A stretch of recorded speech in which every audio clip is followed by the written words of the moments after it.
What I learned as a kid in jail. We need to change the culture in our jails and prisons, especially for young inmates. New York State is one of the only two in the US that automatically arrest and try 16 to 17 years old as adults. This culture of violence takes these young people and puts them in a hostile environment, and the correctional officers pretty much allow any and everything to go on. There's not really much for these young people to do actually enhance their talent and actually rehabilitate them. Until we can raise the age of the criminal responsibility to 18, we need to focus on changing the daily lives of these young people. I know firsthand before I ever turned 18, I spent approximately 400 days on Rikers Island, and add to that, I spent almost 300 days in solitary confinement. And let me tell you this: screaming at the top of your lungs and all day on your cell door, or screaming at the top of your lungs out the window, it gets tiring, since there's not much for you to do while you're in there. You start pacing back and forth in your cell. You start talking to yourself. Your thoughts start running wild, and then your thoughts become your own worst enemy. Jails are actually supposed to rehabilitate a person, not cause him or her to become more angry, frustrated, and feel more hopeless. Since there's not a discharge plan to put in place for these young people, they pretty much re-enter society with nothing. And there's not really much for them to do to keep them from recidivating. But it all starts with the COs. It's very easy for some people to look at these correctional officers as the good guys and the inmates as the bad guys, or vice versa for some. But it's a little more than that. See, the COs are normal, everyday people. They come from the same neighborhoods as the population they serve. They're just normal people. They're not robots, and there's nothing special about them. They do pretty much everything anybody else in society does. The male COs want to talk and flirt with the female COs. They play the little high school kid games with each other. They politic with each other, and the female COs gossip to each other. So I spent numerous amounts of time with the numerous amounts of COs, and let me tell you about this one in particular named Morrow. One day he pulled me in between the A and B doors which separate the north and south sides of our housing unit. He pulled me there because I had physical altercation with another young man in my housing unit, and he felt, since there was a female officer working on the floor, that I violated his shift. So he punched me in my chest. He kind of knocked the wind out of me. I wasn't impulsive. I didn't react right away, because I know this is their house. I have no wings. And he has to do is pull his pin, and backup will come immediately. So I just gave him a look in his eyes, and I guess he saw the anger and frustration just burning. And he said to me, "Your eyes are going to get you in a lot of trouble because you are looking like you want to fight." So he commenced to taking off his utility belt. He took off his shirt and his badge, and he said we could fight. So I asked him, "You gonna hold it down?" Now, that's a term that's commonly used on Rikers Island, meaning that you're not going to say anything to anybody, and you're not going to report it.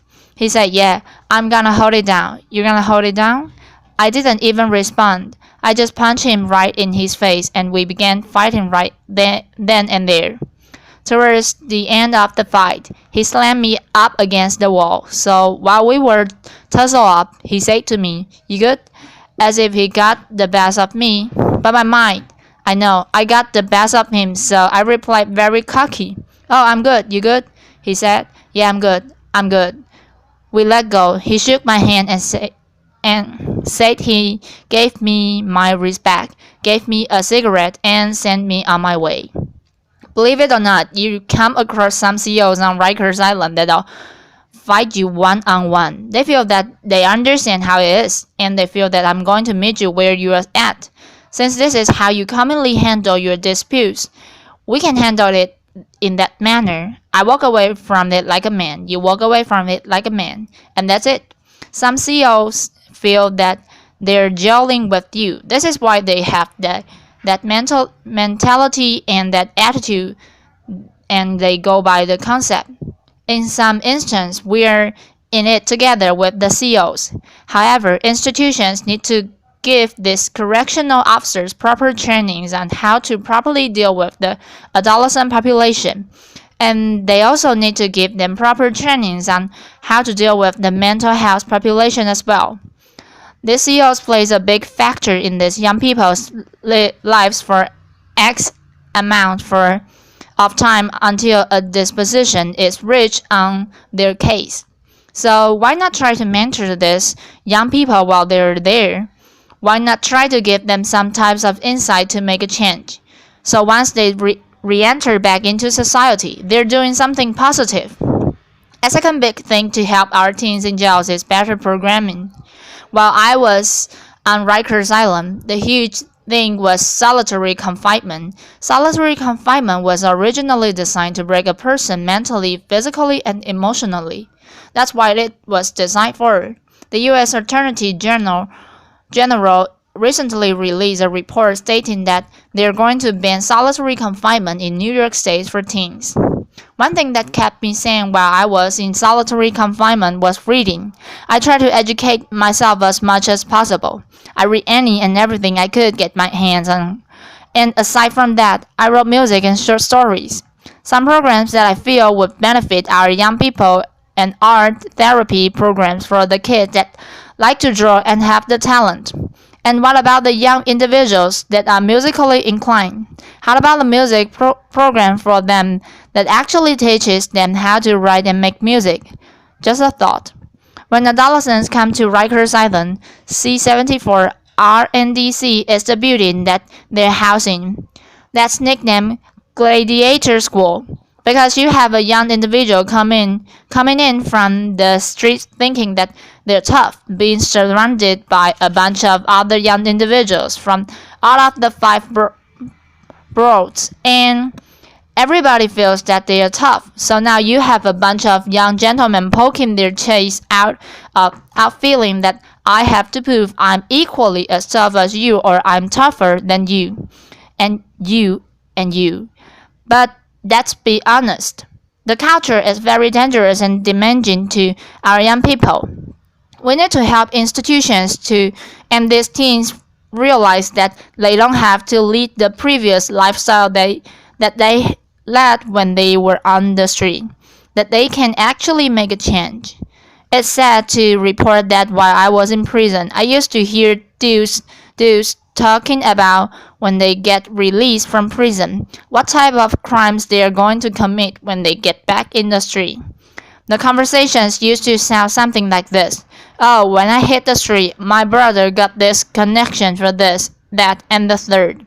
Or, my man over here got this connection for the low price. Let's exchange information. And when we hit the town, we're going to do it real big. I used to hear these conversations and think to myself, wow, these dudes are really talking about going back in the street and committing future crimes. So I came up with a name for that. I called it a go back to jail quick scheme, because really, how long is that going to last? You get a retirement plan with that. Nice little pension, 401k, 403b. You get health insurance, dental. But I will tell you this, being in jail and being in prison, I came across some of the most intelligent, brilliant, and talented people that I would ever met. I've seen individuals take a potato chip bag and turn it into the most beautiful picture frame.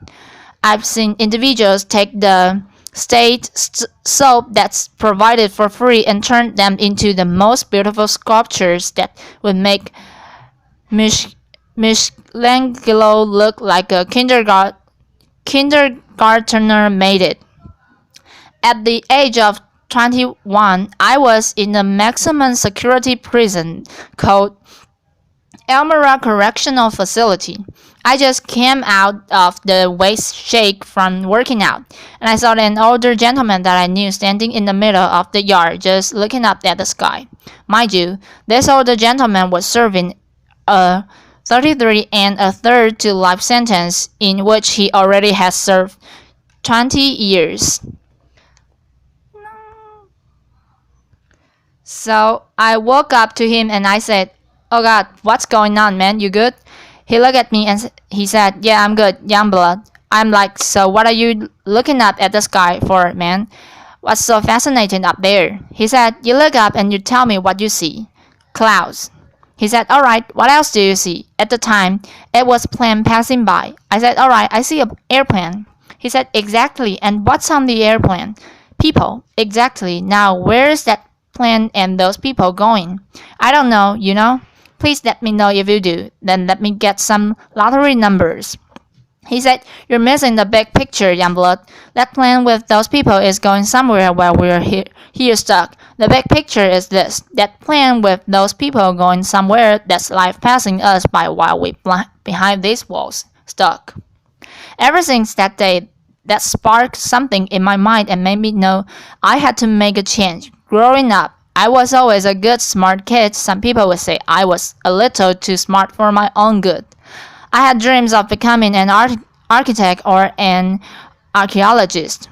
Currently, I'm working at the Fortune Society, which is a re-entry program, and I work with people as a case manager that are at high risk for recidivism.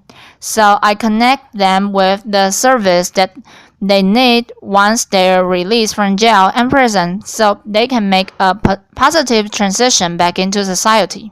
If I was to see my 15-year-old self today, I would sit down and talk to him and try to educate him. And I would let him know, listen, this is me, I'm you, this is us, we are one. Everything that you're about to do, I know what you are going to do before you do it because I already did it. And I would encourage him not to hang with X, Y, and Z people. I would tell him not to be in such and such place. I would tell him keep your behind in school, man, because that's where you need to be, because that's what going to get you somewhere else in life. This is the message that we should be sharing with our young men and young women. We shouldn't be treating them as adults and putting them into cultures of violence and that are nearly impossible for them to escape. Thank you.